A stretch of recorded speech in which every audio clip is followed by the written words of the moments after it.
Cette semaine, dans le balado, on découvre un sombre secret et on se trouve mêlé à une aventure rocambolesque. Bienvenue à mon ciné balado en compagnie de Patrick Marleau et Jean-François Breton. Salut Jeff! Salut! Donc, une semaine quand même assez... mystérieuse. Ouais, légère, j'allais dire. On est quand même... Il n'y a pas d'énormes sorties. Mais, non, mais je voulais dire, c'est tous des films qui ont des punchs, des suspens, vrai, de l'enquête. C'est plus dans ce sens-là. T'as bien raison, effectivement. Mais Argyle lance le début des blockbusters qu'on va voir s'enchaîner à presque toutes les semaines jusqu'à l'an prochain. Là. Dans le fond, c'est tout le temps l'espèce de janvier qui est plus relax. Puis là... Voilà, ben, c'est sûr que les plus gros seront cet été, là, le plus gros enchaînement, mais on s'en vient vers Dune, vers Ghostbusters, etc. Ouais, le mois de mars, ça va être quand même Madame assez... Web, c'est quand même un blockbuster, même si oui. on est dubitatif. Donc, oui, c'est sûr quand même après des offrandes plus tranquilles du côté des studios américains. Effectivement, Argyle et la grosse nouveauté. La super production. Oui, tout à fait. Donc, avant d'y revenir, parce qu'il y a quand même toute une curieuse histoire alentour de ce film-là. Alors, pour ceux qui nous écoutent, évidemment, on en a parlé à quelques occasions. Alors, on va démystifier tout ça parce que j'ai de nouvelles informations sur le film. Ouais. Tu as enquêté sur le film d'enquête? Ça s'éclaircit un petit peu. Alors, faisons un petit tour d'actualité de la semaine. Oui, vas-y, je te laisse aller puis je vais réagir à tout ça. Ben, une nouvelle toute chaude qui vient tout juste de sortir avant de faire l'enregistrement. OK, on tue la une. Oui, effectivement. Alors, grande primeur, on a enfin annoncé le titre de Beetlejuice 2. OK. En plus de dévoiler une pré-affiche, le teaser. Donc, quand on est allé dans la simplicité, c'est Beetlejuice. OK, ouais, je comprends. Mais quand même. Ouais, je comprends le jeu de mots, mais là, c'est aussi parce que si tu le dis 3 fois, c'est là qu'il arrive, ouais, tout, ouais. Mais... J'ai l'impression que ça va être... Ouais, mon arc est un peu intense, là, mais je suis comme... Donne-lui la chance. Ouais, c'est dans la thématique et tout. Là. C'est parce que je trouve que tous ces projets-là, ça se peut que ça soit vivifiant puis qu'on est comme, wow, on s'est ennuyé de tout ça, mais ça se peut aussi qu'ils font juste travailler bien fort depuis 15 ans, essayer de faire une suite, puis que là, c'est plus de « on devrait-tu », c'est juste « non, on a l'idée, là, puis il faut le faire », puis tu sais, fait que... Je demande à être convaincu là, sur toutes ces affaires-là. Les attentes sont grandes. On sait que les derniers films, comment on devrait dire ça, nostalgiques, à savoir nostalgique, la part Top Gun, ont pas mal déçu quand même. Là, on ne se fait pas d'illusions. Donc, la barre est haute. J'espère que Burton, ce sera un retour en grande forme, là, parce qu'il faut souligner aussi que ça fait quand même quelques années là, qu'il a produit quoi de vraiment intéressant. Là. Exact. Fait que si on fait abstraction de sa série Wednesday, évidemment, qui avait réalisé quelques épisodes sur Netflix, mais bon. Donc voilà, fait qu'en septembre, on pourra juger du produit final, mais ne serait-ce que juste de voir Keaton maquillant Beetlejuice, je pense que ça va quand même procurer un petit sourire. Exact. Ça peut difficilement être pire que, mettons, The Flash quand il est revenu en Batman et tout. Ben, parlons des films moins bons, des citrons, des navets. C'était les nominations des Razzie Awards. Oh, OK. Alors... Est-ce qu'ils ont fait polémique déjà en nommant des gens malades ou des enfants? Non, ils ont été plus tranquilles cette année. Je pense qu'ils ont appris de leur leçon. C'est l'an dernier, hein? C'était-tu l'an dernier ou il y a 2 ans? Ouais, je pense qu'il y a 2 ans. Là, c'est le pire film de Bruce Willis. Puis là, 2 jours après, on apprend qu'il y a l'aphasie cérébrale. Ouais, c'est ça. Puis il avait nommé la petite fille dans Fire. Où je me suis... Ah oui, Firestarter. Firestarter. Puis en fait, tu sais, elle a 8 ans. Là, c'est chien. Elle a genre 10 ans, mettons. Là. Alors, écoute, voici les films qui se distinguent le plus avec leur nomination. Il y a The Exorcist Believer. Non, excuse-moi. En première place, dois-je dire, Expendables 4. OK, oui. Sans grande surprise. C'est bien mérité. Donc, avec 7 nominations, fait que je pense qu'à peu près dans toutes les catégories. Deuxième place, c'est The Exorcist Believer, 5 citations. Et en troisième place, ex aequo, on retrouve Shazam 2 et Ant-Man Quantum Mania. Ah ouais, OK. Fait que j'ai juste noté les 5 films en nomination, si jamais tu veux les entendre. Meilleur pire film. Meilleur pire film. Ouais. Alors, tu t'essayes dessus Ben, je suis sûr que je les ai toutes vues, probablement. À part s'il y a des films de plateforme et des affaires de même, là. Mais il y a sûrement ces 3-4 là que tu viens de nommer, là, Expendables, Exorcist Believer, Shazam. Oui. J'ai déjà oublié c'est quoi l'autre. Ant-Man n'est pas là. OK, c'est bon. Y a-tu le Pope Exorcist? Non, c'était dans d'autres catégories, acteurs entre autres. Oui, c'est ça. Je pense que Russell Crowe est ça. Les 2 autres films... Il y a une suite... Puis, ils ont-tu mis Sound of Freedom ou non, c'est ça. Je sais pas. Une suite. Une suite. Avec Jason Statham. Meg 2. Meg 2. OK. Et le dernier, lui, effectivement, je pense qu'il y avait une sortie très limitée peut-être aux États-Unis. C'était Winnie the Pooh, Blood and Honey. Oui, c'était super. Très, très limité et tout. Là, il y a eu, je pense, aussi quelques projections dans les Cinéplex, là, genre 2 projections. Ouais. C'était même pas une semaine complète. Il y avait comme un gros buzz avant sa sortie. C'est quand les droits ont été libérés. Puis c'est comme un film d'horreur là-dessus, mais je pense que c'est de la totale dompe. Puis c'est de l'exploitation pure. En fait. Sa renommée a été faite. Mais il va quand même avoir une suite. Puis tout. Oui, vraiment. Ouais. Mais écoute, ça fait assez d'argent pour ça. Fait que voilà pour les Razzies, dont la cérémonie aura lieu le 9 mars prochain. Oui, c'est la veille des Oscars. Mais là, il n'y a personne qui est en nomination aux Razzies puis aux Oscars en même temps, comme la fameuse Sandra Bullock là, qui avait... mais je ne sais plus c'était pourquoi le mauvais film, par exemple. C'était pourquoi, non? Je me rappelle pas, moi non plus. Mais elle avait gagné pour The Blind Side le lendemain, puis c'est une des rares qui est allée le chercher. Oui, effectivement, qui a un bon sens de l'humour. Sauf ceux qui savent, il y a des années où Razzies, ils nominent justement là, d'espèces de films de parodie numéro 3, là, fait que genre Tom Green doit être le genre à aller chercher ses prix quand il est pour Va te faire foutre Freddy ou des affaires comme ça. Là, mais ceux qui veulent... Je suis pas sûr que Jason Statham va y aller pour The Meg là, ou, moi non plus, ou le David Gordon Green pour The Exorcist Believer. Je pense qu'il voulait faire un succès puis ça a vraiment foiré. Fait que... Alors, c'est sûr que pour l'orgueil, surtout dans ce milieu-là, c'est sûr que... Donc, mais peut-être que ceux de Blood and Honey vont y aller. Ils sont peut-être bons joueurs là-dessus. Là. Ça fait de la publicité. Parlons justement de Jason Statham, qui connaît quand même un bon succès avec The Beekeeper. Qui était numéro 1 ce week-end au Québec, puis peut-être aux États-Unis. Okay, c'est ça. En 3e week-end, là, tu vois, là, c'est comme la bataille des faibles, là, genre avec...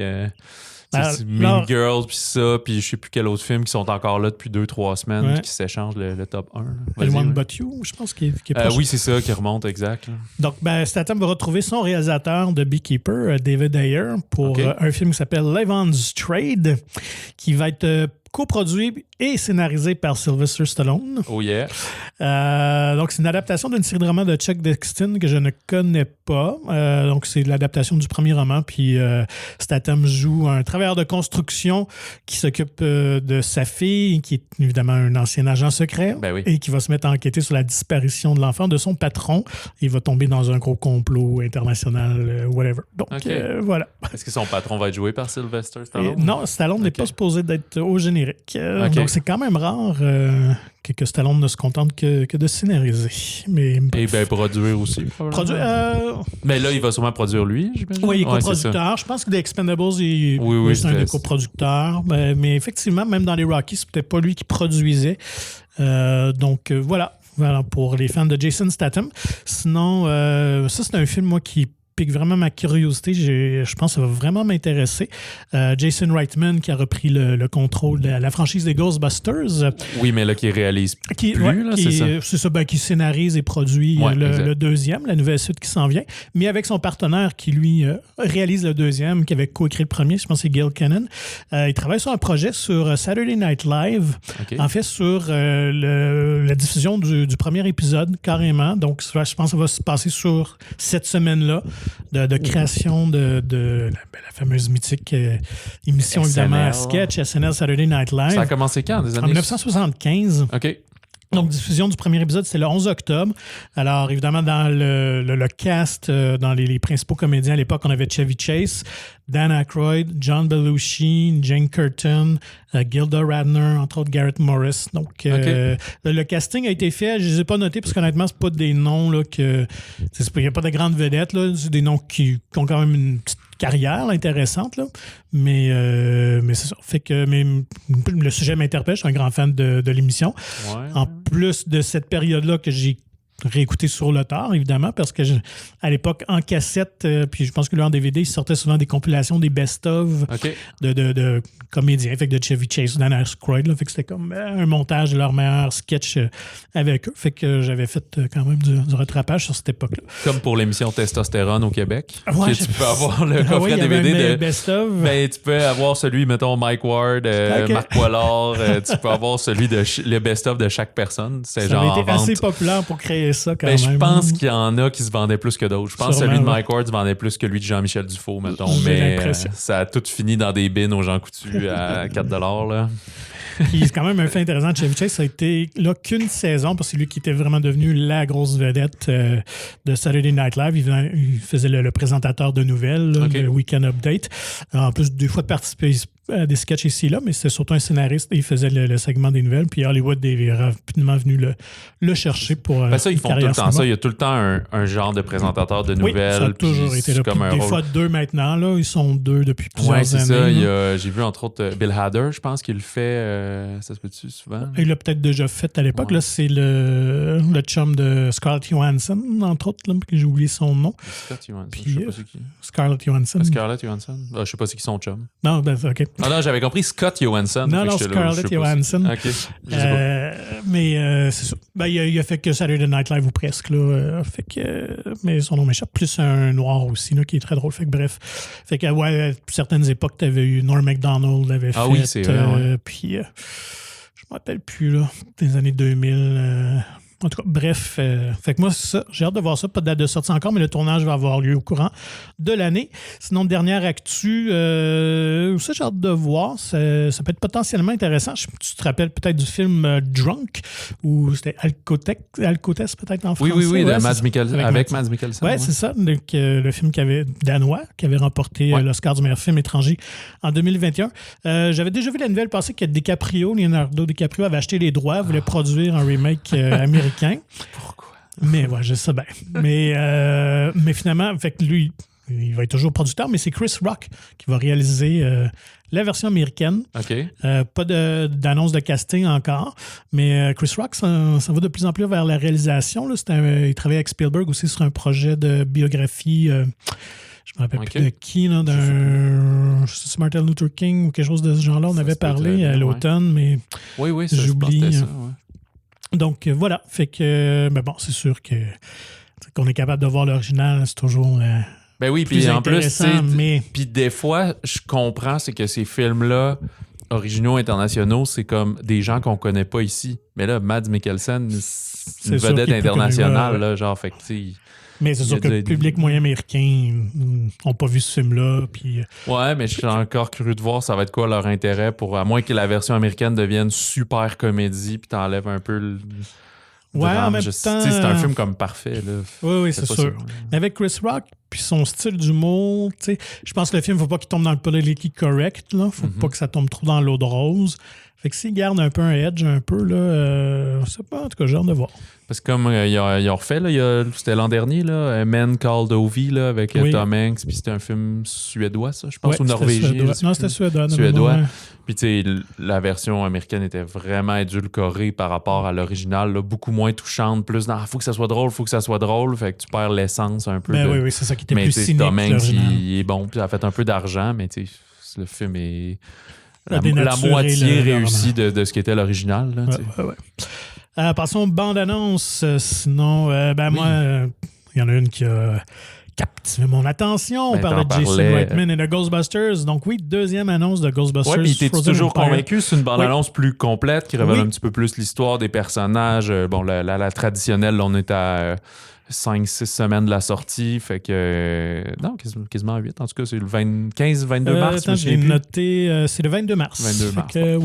Fait que, moi, je suis ouvert à ce film-là. Genre. Écoute, l'autre avait été tellement une belle surprise. J'étais content du résultat. Je sais que des puristes l'ont vraiment détesté. Là, ça dépend de qui. Dans mon cercle, j'en ai quelques-uns qui ont moins aimé, mais dans l'ensemble, dans les gens de mon âge, je pense qu'ils avaient bien apprécié quand même. Je pense qu'on y reprochait, c'était de un peu trop recopier le début, là, le premier, le même genre de méchant puis ces affaires-là. Ouais, c'était la suite. Mais exact, on voulait le présenter à un nouveau public. On est quoi, 40 ans, 35 ans après? Fait que là, je pense qu'on va avoir vraiment une histoire plus originale maintenant. Ouais. C'est sûr qu'on ramène encore les vieux bonhommes, là. Puis, il va y avoir des petits clins d'œil, parce que c'est sûr qu'on retrouve Slimer. On le voit en train de slimer Finn Wolfhard, justement.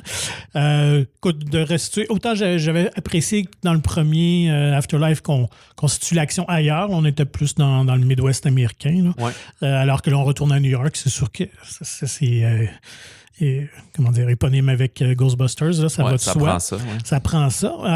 Mais je suis content de voir que les Ghostbusters originaux semblent avoir aussi un plus grand rôle. On va vraiment les voir en action. On doutait si Bill Murray serait là, mais il a l'air participatif. Tout à fait. Puis la belle surprise, c'est de voir la secrétaire Jenny costumée elle aussi. Donc, devrait être une Ghostbusters. Et d'ailleurs, Reitman et Kinnan avaient avoué qu'ils se sont inspirés beaucoup de la série de dessins animés de Real Ghostbusters, qui était diffusée un petit peu après le film, je pense 86, 85. Ça, je l'avais vu un peu. Ça me faisait quasiment peur. Moi, j'avais grandi avec ça. J'avais bien aimé, j'avais les jouets et tout ça. Donc, et d'un épisode aussi en particulier qui est parce qu'à un moment donné, ils revêtissent des costumes rouges un peu, là, qui ont l'air contre le froid, en tout cas. Je pense que c'est dans la première bande-annonce. Et dans un épisode du dessin animé, c'était ça qui arrivait. Là. Il y avait une espèce de froid glacial qui s'emparait de New York. Donc, je pense que c'est très bien de rendre hommage à une série qui était bien appréciée. Là, puis il y a un peu le côté du deuxième film, c'est-à-dire que on veut fermer Ghostbusters. Là. La ville est un peu... la mairie est contre eux et tout. Là, fait que... D'ailleurs, on retrouve le personnage du premier film, là, son nom m'échappe, mais qui était responsable de l'agence, c'est celui qui fait fermer la fournaise de Ghostbusters. Okay. Mais non, j'aime bien le ton humoristique, à l'ordre des bons gags. On s'amuse évidemment avec la fameuse la chanson thème de Ghostbusters avec Paul Rudd qui cite le thème, les paroles. Puis, moi, j'ai vraiment hâte. Je pense que ça va être très satisfaisant comme suite. Est-ce que ça vaut la peine de parler de deux autres? Ou, écoute, si tu veux en parler quelques minutes. Il y a un film d'horreur Tarot, mais j'ai même pas noté c'est de qui. Moi non plus. Non, c'est ça. Ça a l'air d'un genre de film à jump scare. Là. Ça sort début mai. Ouais. Des gens qui vont jouer, vont se tirer au tarot avec un drôle de jeu dans un chalet ou je sais pas quoi. Puis évidemment, ça va attirer les foudres du mal. Les personnages des cartes, les représentations vont venir tuer. Il y a un petit film un peu, je trouve, Final Destination un petit peu, là, je pense. Évidemment, on s'amuse avec le destin, les cartes. En même temps, il y a comme vraiment un revival depuis quelques années à cause de TikTok puis des cartes de tarot. Là. Je sais pas si c'était non, c'est ça. C'est ça. Je suis convaincu que le film n'arrive pas pour rien. Là, c'est clair qu'on veut aller chercher surtout que ce genre de film d'horreur-là s'écrit assez rapidement, je pense. Là. C'est plus la formule classique. Puis c'est comme la question, c'est quoi le thème?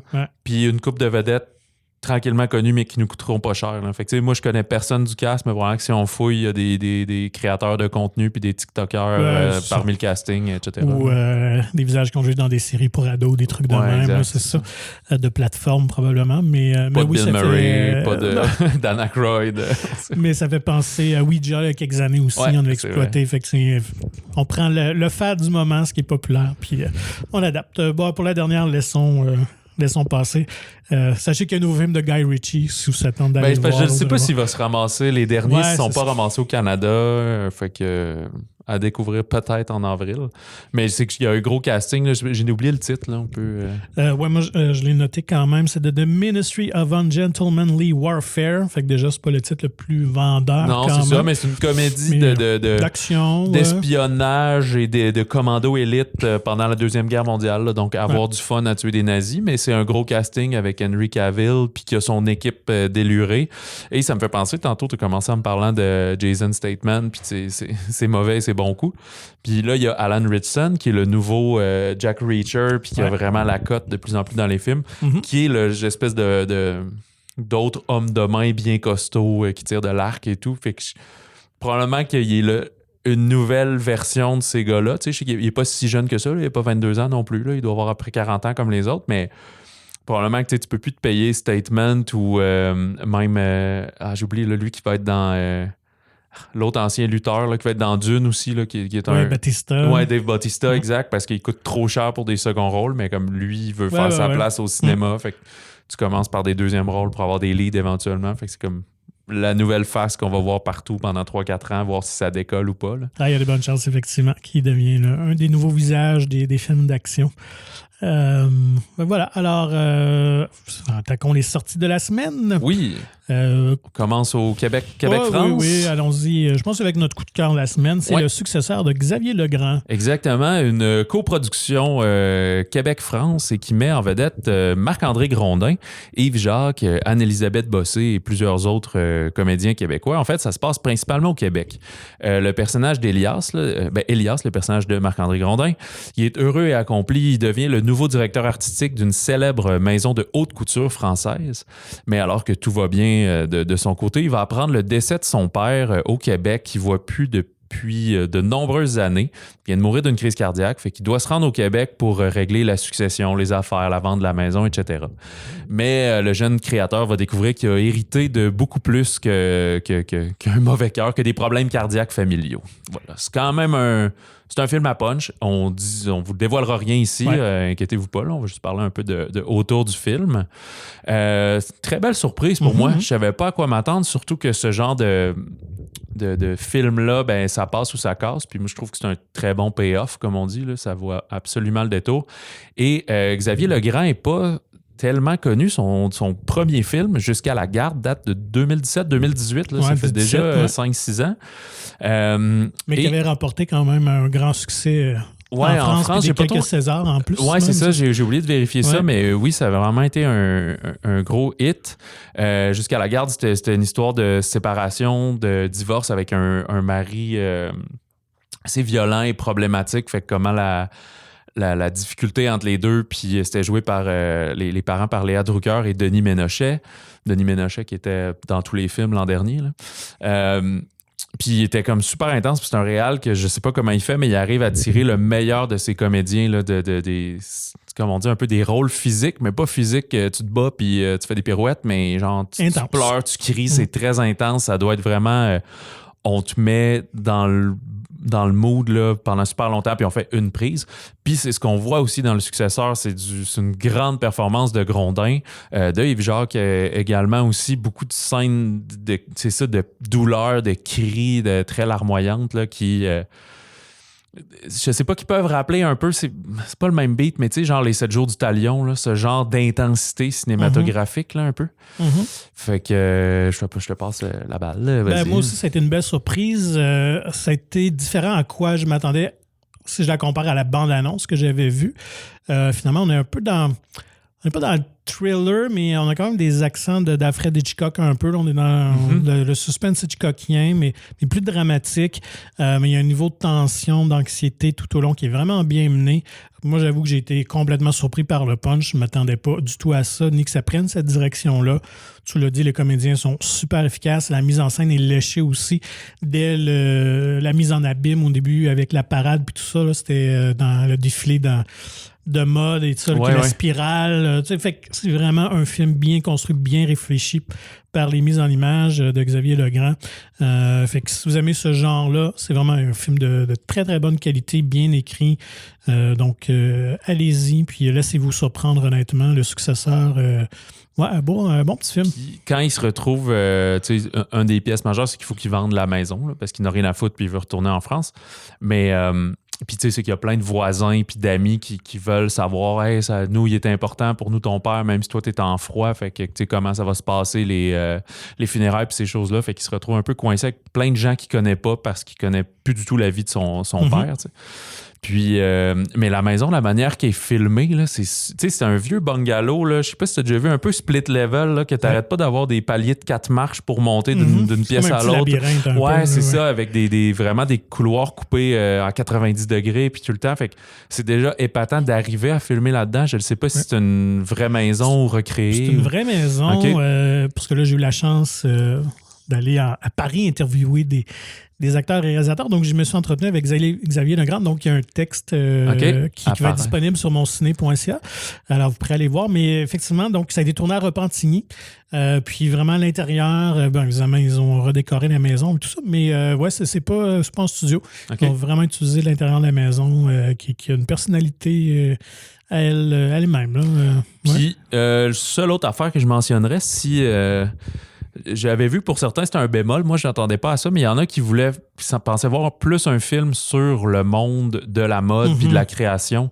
Puis c'est pas ça. Ça l'est au début parce qu'on met en scène son personnage, puis ça permet de mettre, comme dit, des belles shots esthétiques, puis qui nous présentent qui il est, puis où il en est dans sa vie.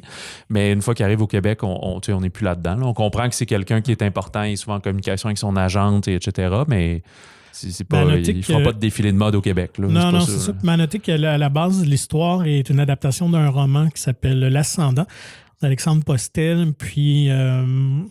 Justement, lors de mon entretien, Xavier mentionnait qu'il a quand même fait de grands changements où l'histoire du roman se passe vraiment à Paris, en France et tout ça. Lui, il voulait vraiment dénaturer, déconnecter complètement le personnage de son père parce que dans le roman, je pense qu'il se voit une fois par année à Noël. Okay. Alors, donc, c'est pour ça qu'il a choisi tout d'abord le Québec parce que c'était loin de France. En même temps, tu avais le personnage de Marc-André qui cherche à fuir un peu son passé. Tout ça, il veut se reconstruire une identité justement dans le monde de la mode, alors que dans le roman, le personnage principal est un vendeur de téléphone ou quelque chose comme ça. Alors, il voulait lui donner un plus grand statut pour que sa chute soit encore plus grande. Donc, non, comme je dis, tout est bien pensé dans le film. Là. Donc, vraiment à voir. Puis là, on est un peu mélangé dans nos enregistrements, mais là, on enregistre cet épisode-ci avant de faire notre entrevue spéciale avec... notre épisode spécial qui va être une entrevue avec Marc-André Grondin et Yves Jacques. Mais probablement que l'épisode spécial est sorti avant l'épisode régulier là. Fait que je sais pas qu'est-ce qu'on dit, mais je suis sûr que c'est bien intéressant. Je suis vraiment enthousiaste des rencontrer. Moi aussi. Fait qu'en tout cas, si c'est pas fait, on vous invite à écouter l'épisode soit avant ou après votre visionnement du film Le Successeur qui doit être vraiment sur tous les écrans en fin de semaine. Puis, d'avoir une grosse sortie quand même. Hein, oui, c'est ça. Puis comme tu as dit, on va parler des autres titres, mais je pense que c'est notre coup de cœur. On s'en l'est pas dit, mais en tout cas, c'est le mien pour cette semaine. Puis pas juste comme par défaut pour cette semaine. C'est vraiment un très bon film, je pense.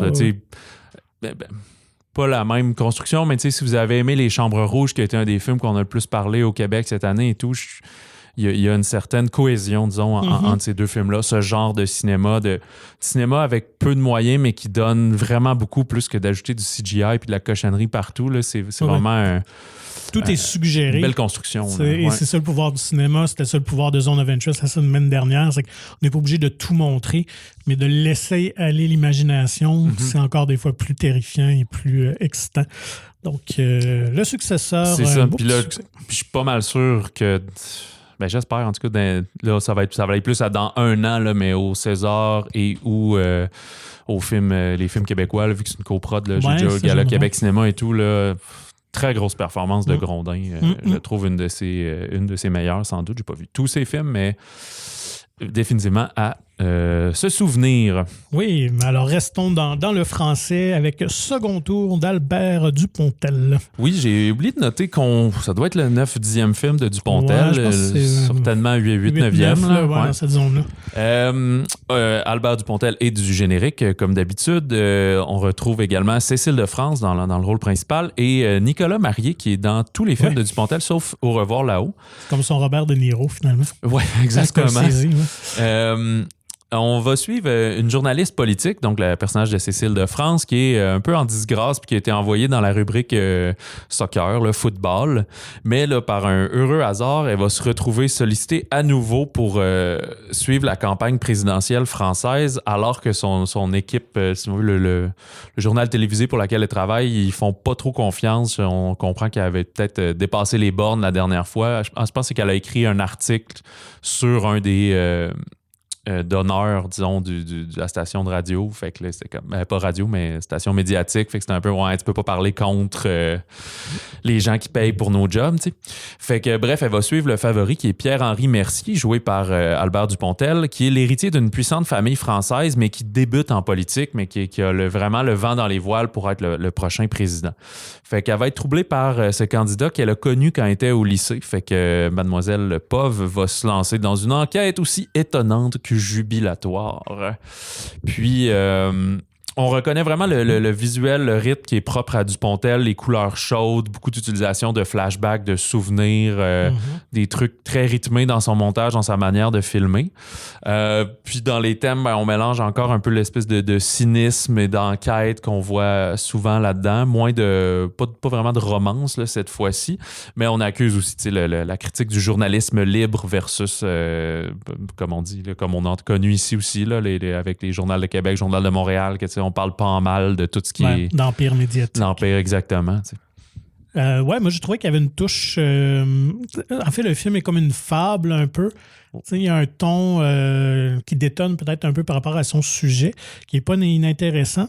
Puis je trouve que le film fait penser un peu au film de Frank Capra, surtout, là, je remonte dans les années fin des années 30, mais Mr. Smith Goes to Washington est comme un grand classique avec James Stewart, James Stewart joue un sénateur qui fait un filibuster pour dénoncer la corruption à la Chambre des représentants aux États-Unis. Puis ça, là, fait que c'est comme un film qui fait très école, film politique, mais qui montrait une certaine naïveté, un certain optimisme de Frank Capra, qui a fait aussi It's a Wonderful Life avec le même comédien.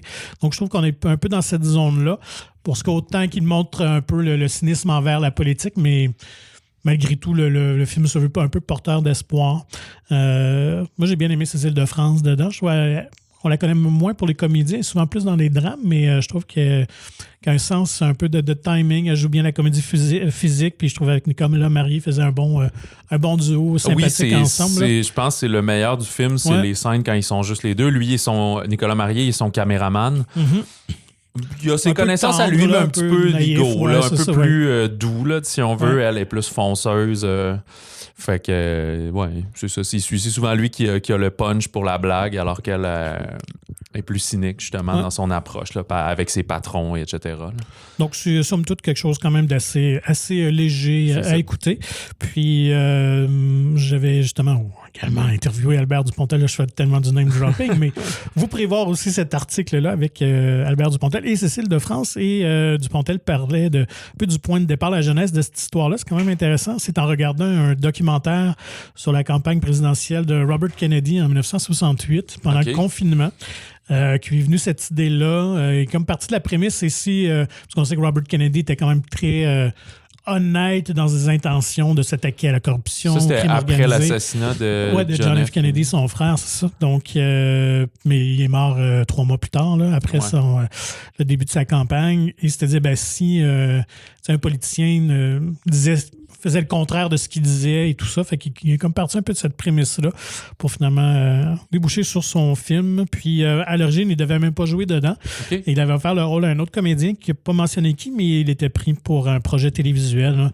Fait que ça faisait que le comédien était pris pour 1 an, alors lui, il avait le goût de tourner tout de suite son film. Fait que finalement, il a décidé de jouer dedans. Puis d'ailleurs, ils ont triché un peu, qu'il disait, parce qu'ils l'ont rajeuni un peu numériquement. Là, OK. C'est ça.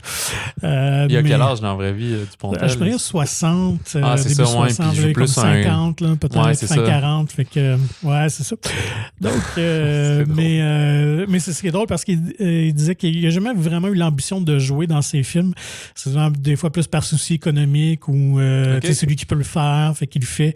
Ou des fois, des comédiens qui sont pas disponibles, mais il dit que pour son prochain, là, il veut vraiment pas jouer dedans. OK, puis juste réaliser, se concentrer. C'est ça. Et tourner, il disait aussi vraiment dans des décors plus naturels, parce que là, je pense qu'il y a beaucoup de studios, il y a beaucoup de green screen là, qui me racontait aussi. Là. OK.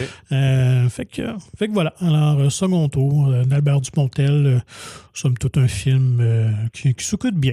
C'est ça. Si vous aimez son style, son univers. Exact, tu sais, un peu rien comme Woody Allen, mais je veux dire un peu comme Woody Allen, par exemple. Il y a vraiment sa stylistique bien à lui qui est maîtrisée. Fait que si vous aimez ça, c'est un très bon divertissement en ce sens-là. Cela dit, c'est pas le meilleur de toute sa filmographie, mais ça arrive, là, de film en film, c'est pas toujours de meilleur en meilleur, mais voilà. Allons vers la grosse proposition, la plus intrigante depuis un certain temps, Argylle de Matthew Vaughn, connu entre autres pour les Kingsman. Ouais. Écoute, tout le monde est là-dedans. Je sais pas pourquoi on n'est pas dans ce film-là. Il y a Bryce Dallas Howard, Sam Rockwell, Bryan Cranston, Catherine O'Hara, la Canadienne, Henry Cavill, John Cena, etc., etc. Pourquoi autant de personnages? C'est parce qu'on suit Ellie Conway, le personnage de Bryce Dallas, qui est une romancière introvertie, très casanière, qui est spécialisée dans l'écriture de romans d'espionnage qui mettent en vedette son agent secret fictif nommé Argyle.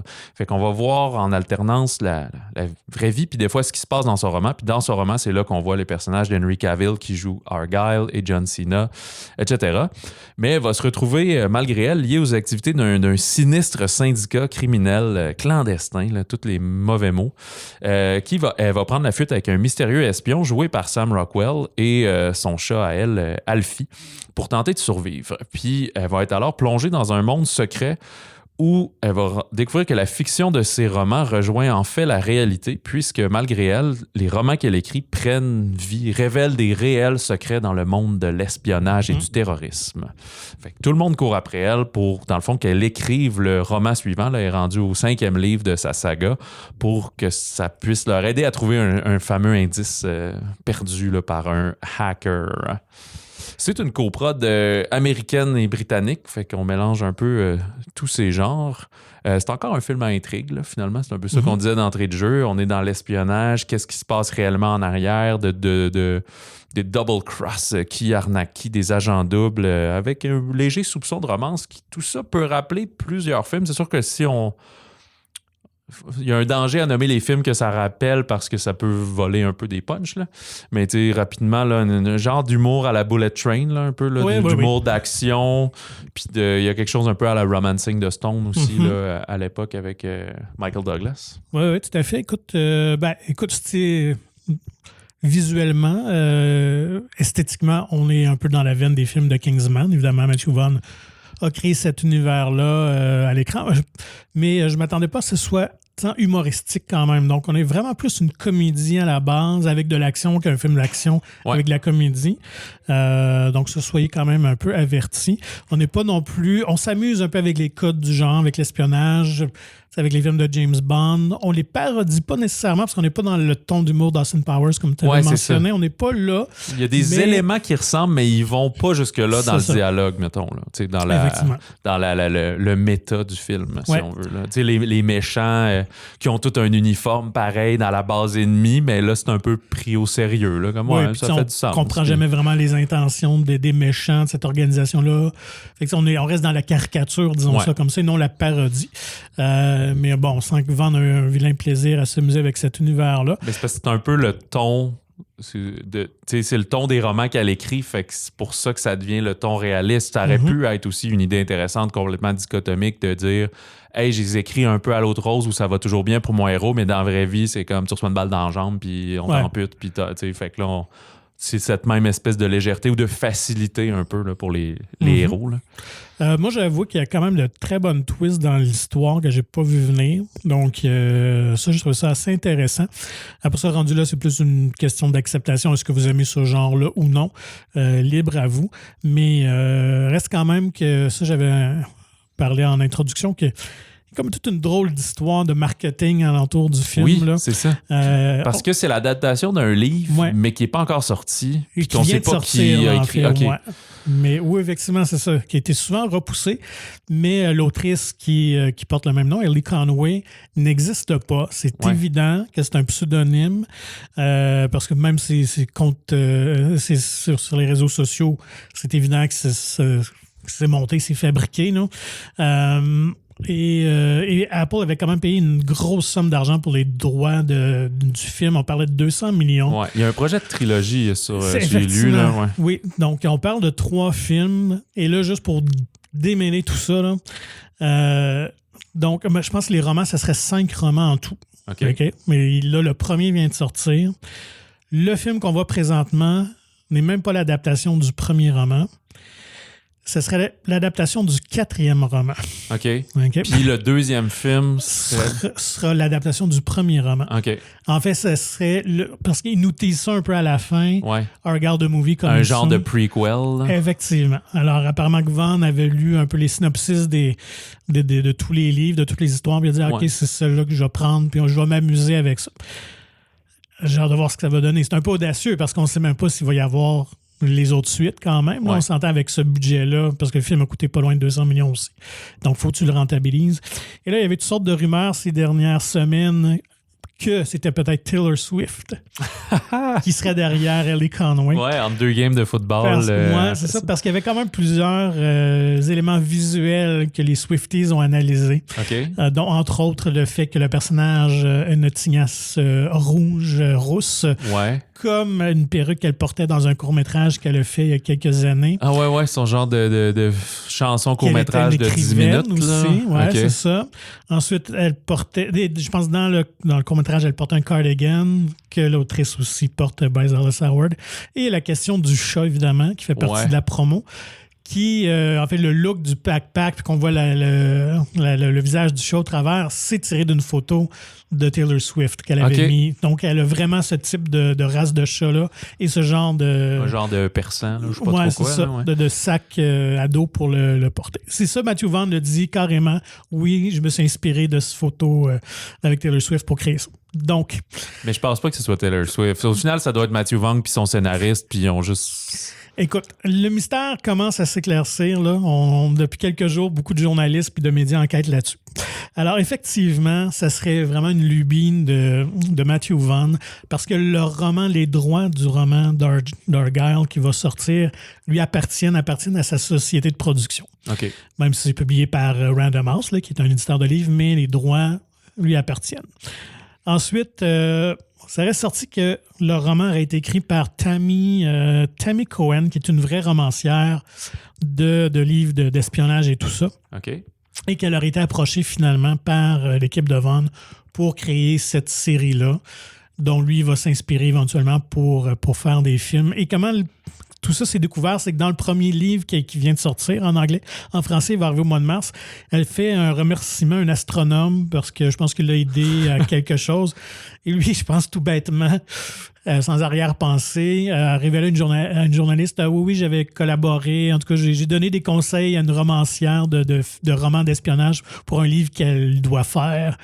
Puis évidemment, elle le remercie. En tout cas, lui, son nom se retrouve dans le roman d'Argyle. Donc, fait qu'il y a des bonnes chances que ça soit elle. Puis le lien avec Matthew Vaughn, c'est que Tammy Cohen, son agente, qui s'appelle Felicity Blunt, est mariée avec Stanley Tucci, qui a tourné dans les Kingsman de Vaughn. Donc peut-être que c'est comme ça que la rencontre s'est faite. Là. Ils se sont parlé. Puis moi, j'ai lu sur le Wikipédia aussi, je sais pas si tu es allé là, mais j'ai pas vérifié les sources mais que je vais souvent comme la trilogie qui a envie de faire, il a révélé qu'il y aurait éventuellement un crossover avec Kingsman et avec une autre série qui mentionne pas. OK. Je savais pas si tu étais prêt à dévoiler ce punch-là. Je pense que pas.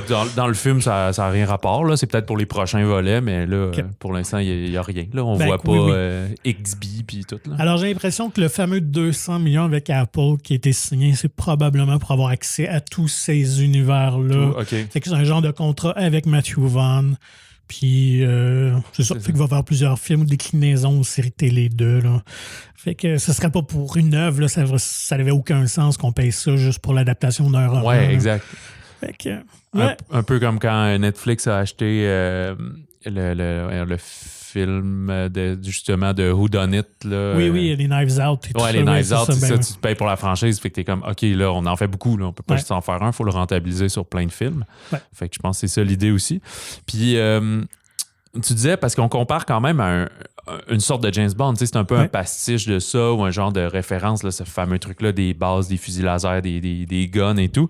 Mais je réfléchissais pendant que je t'écoutais parler. Puis c'est comme, tu sais, c'est que James Bond, il y a beaucoup de décors réels, un peu comme on vient de dire avec Dupontel, tu sais, des décors sur place, on se déplace, mais ils sont quand même allés en Grèce et tout, filmés, mais je trouve que c'est ça qui manque, moi, je trouve, des Matthew Vaughn, il y a beaucoup de « on va arranger ça en CGI, c'est plus simple, ça coûte moins cher », mais je trouve que tu perds beaucoup de réalisme parce qu'on le voit que tout est rajouté par-dessus, puis qu'il y a comme... tu sais, on est plus proche dans le ton puis dans la stylistique du dernier Kingsman que des premiers, que de Kick-Ass, par exemple. Je pense qu'il est rendu avec un peu les moyens de ses ambitions, fait qu'il est comme, on va tout faire ça numérique, puis ça va être parfait, puis on va l'avoir exactement comme on veut. Oui, mais je trouve que c'est le fun de retrouver des effets pratiques. Ah, je suis bien d'accord. Ça sent un peu le studio puis des écrans de fond vert. Oui, c'est ça. C'est moins de jours de tournage, mais c'est plus de jours de post-prod, mais c'est ça. C'est ça, tu as plus le contrôle de ton environnement. Mais puis ce qui est curieux, c'est que la fameuse série de romans en question d'Argylle qui va commencer à apparaître, je ne peux pas concevoir qu'il y a déjà 5 tomes d'écrits, là. Mais ils sont hyper sérieux. Fait que on n'est même pas dans la comédie. Là. OK. Fait que, parce que là, les romans, il n'y aura pas le double côté de ça va être juste Argylle, le super agent sexy. Puis, OK. Avec différentes missions. Là, une espèce de Jason Bourne. Des temps modernes. Il y a un petit clin d'œil dans le film que je sais pas si c'est un clin d'œil ou c'est moi qui vois trop loin, mais le personnage, Catherine O'Hara est canadienne, dans le fond, elle. Puis c'est elle qui fait la mère dans Maman, j'ai raté l'avion, puis qui est dans Schitt's Creek aussi maintenant et tout. Puis à un moment donné, elle joue la mère du personnage de Bryce Dallas, puis là, sa fille l'appelle, elle dit « Hey, j'ai des problèmes, peux-tu venir me rejoindre? J'étais à London. » en Angleterre. Puis là, elle a crié à son mari, « Hey, je sais pas son nom, book des billets pour London. » Puis là, elle rajoute « England. » Puis là, c'est comme, tu sais, ça va de soi là, que c'est ça, mais là, j'étais là, c'est-tu pour le jeu de mots de dire que c'est pas London, Ontario, dans le fond, parce que je pense qu'elle vient de ce coin-là, elle vient d'Ontario, je sais pas où, tu sais. Je suis comme, faut comme être Canadien pour voir ce petit clin d'œil-là, parce que sinon, c'est pas si drôle, etc. Pour l'Américain moyen, c'est sûr que moi, j'ai senti que c'était vraiment ça, pourquoi c'est ce personnage-là qui spécifie que c'est bien Londres en Angleterre et non pas au Canada. C'est peut-être quelque chose qu'elle a improvisé sur le fly, puis ils ont décidé de le garder, là, parce qu'évidemment, c'est une grande improvisatrice. C'est un peu les vrais savent, là, ça fait un peu ce côté-là. C'est réglé pour Argylle? Yes, ça va? monsieur. Dans les autres sorties qu'on n'a pas eu le temps de voir, mais que moi, ça pique ma curiosité, il y a Ma vie, mes règles, qui est de titre original Fitting In, de Molly McGlynn, qui est un film canadien. Puis ça, souvent, on n'entend vraiment pas parler. La mise en marché est beaucoup plus subtile. On parlait justement de Canada. Ça a été tourné à Sudbury. Pas à London. Non, c'est ça. C'est un coming of age que j'adore, enrichi d'un espèce de volet médico-éducatif, c'est-à-dire qu'on va suivre une adolescente qui est diagnostiquée par un problème de reproduction dans ses organes génitaux qui bouleverse ses projets d'avoir une vie sexuelle comme tous les adolescentes et adolescents, qui va la pousser à explorer des méthodes, disons, inhabituelles ou alternatives, qui va remettre en cause toutes ses relations avec ses amis, avec sa famille, puis avec elle-même, dans le fond. Et ça, c'est le deuxième film de Molly McGlynn, puis c'est inspiré, et réalisatrice et scénariste, c'est inspiré de sa propre vie parce qu'elle a ça. Okay. C'est le syndrome qu'on appelle MRKH, donc Rokitansky-Kuster-Hauser, qui est une absence congénitale totale ou partielle du vagin. Fait que t'as ta vulve, mais t'as pas de canal à l'intérieur, mais t'as quand même des trompes de Fallope et des ovaires, mais il n'y a comme pas d'utérus. Fait que ça touche, ils disent, la prévalence, c'est une naissance féminine sur 4000. C'est quand même plus qu'on pense. Fait que, bref, comme des fois, on a des films où, tu sais, une espèce de coming of age avec quelqu'un qui a la fibrose kystique ou, tu sais, des maladies plus rares, ben je trouve ça vraiment intéressant, ce volet-là. Puis c'est l'actrice qui joue le rôle principal, c'est Maddie Ziegler, qui est quelqu'un de plus en plus connu, surtout qu'elle était comme une jeune danseuse qui a fait plein d'émissions de danse, les vidéoclips de Sia, le fameux Chandelier. Puis, voilà. Fait qu'elle a commencé à faire du jeu d'acteur, jeu d'actrice de plus en plus. Elle avait joué dans le long-métrage de Sia. Elle avait tourné un long-métrage de genre 2-3 ans. Ouais, qui a été bien reçu. Je pense que c'était sur la danse. Ma mémoire est bonne aussi. Là, sur la danse et l'autisme, une enfant de même. Là, je pense que c'était pour ça. Mais elle était aussi dans le West Side Story, un petit rôle. Tout. Fait que c'est un des rares premiers rôles. Fait que, écoute, si j'ai l'occasion en fin de semaine, je vais essayer d'aller le voir. Ça m'intéresse beaucoup, ce genre de films et de traitements pour justement faire connaître quelque chose. Fait que je pense que c'est un thème assez classique du coming of age et de l'émancipation sexuelle, mais avec un problème très, très, très précis, mais qui affecte plus de gens qu'on pense. Ce qui est très drôle, c'est que moi, j'ai de la famille maternelle à Sudbury, donc Ah, ben, peut-être qu'ils ont des caméos dans le film. Peut-être, on va voir. Peut-être reconnaître. Je suis allé il y a très longtemps, là, mais c'est quand même drôle, parce que c'est quand même pas commun, Sudbury, là, tourner un film là. Ouais, ou bien souvent, comme on dit, c'est que les productions canadiennes se rendent rarement au Québec. Fait que, si vous êtes intéressé par ce film-là, allez-y rapidement au cinéma. Je pense qu'il sera pas sur beaucoup d'écrans. Il sera pas là très longtemps. Ouais. C'est souvent ça. J'ai pas regardé, probablement avec les Genie Awards. Là, les screens. Genie, c'est en musique, je pense. En tout cas, je pense les prix écran canadiens, c'est ce qu'ils appellent en français.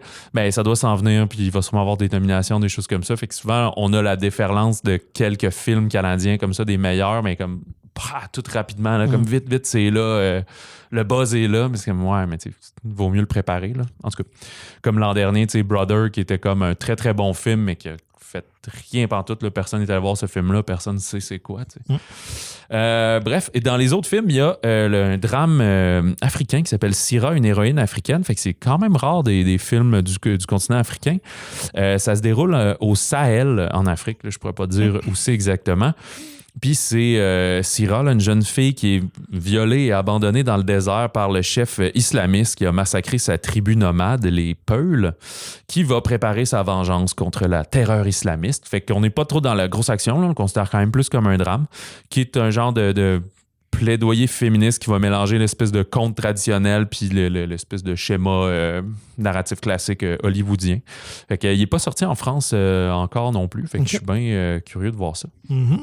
Puis, ça me fait penser, je parle de la sortie en France, que je reviens. Le successeur, il sort au Québec avant de sortir en France. J'aurais cru que vu que c'était Xavier Legrand, il sortirait là-bas. Ouais. Mais, dans le fond, c'est un réal français, mais un film qui se passe pas mal tout au Québec. Fait que non, nous, il sort cette semaine, puis c'est juste à la fin du mois, là, je pense le 21 février, qui sort en France. Fait que c'est ce qui conclut ce balado. Puis là, comme, là, peut-être vous n'avez pas écouté tous les épisodes, mais j'attends un enfant. Fait que chaque semaine est une surprise de y aura-t-il un épisode de plus. Vous pouvez parier, nous envoyer vos prédictions. Ouais, c'est ça. J'avouerais qu'on se rapproche pas mal de l'étau se resserre. Ça se pourrait que ce soit le dernier épisode pour quelques semaines. Mais sinon, la semaine prochaine, on va être là pour vous parler de, entre autres, Le règne animal avec Romain Duris.